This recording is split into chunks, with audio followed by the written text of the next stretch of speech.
প্রিয় শিক্ষার্থী বন্ধুরা, আজকে আমরা এই সূত্রটাকে আমরা প্রমাণ করব। তো প্রথমত এইখান থেকে যেহেতু আমরা প্রমাণ করব, এই জিনিসটা আমরা লিখছি a plus B whole cube. তো এই জিনিসটাকে আমরা এভাবেও লিখতে পারি যে a প্লাস বি আর হচ্ছে a plus B whole square.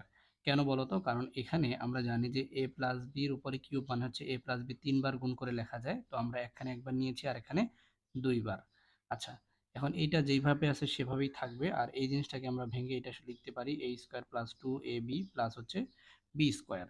আচ্ছা, এখন এই এ দিয়ে একবার পুরোটাকে গুণ, এর এই বি দিয়ে পুরোটাকে গুণ। তো এ দিয়ে যদি পুরোটাকে গুণ করি তাহলে আমরা এটাকে এইভাবে লিখতে পারি a square plus 2ab plus b square. আচ্ছা, আর এখানে এই বি দিয়ে যদি লিখতে চাই, আবার এই বি দিয়ে পুরোটাকে গুণ দিব, তাহলে a square plus 2ab plus হচ্ছে বি স্কোয়ার। আচ্ছা, এখন এ দিয়ে যদি এটাকে গুণ দিই তাহলে হবে a cube plus 2a square B, এরপর হচ্ছে কি এ বি স্কোয়ার। আচ্ছা, এরপরে দেখো এই বি দিয়ে যদি গুণ দিই তাহলে a square b plus 2ab square plus হচ্ছে বি কিউব।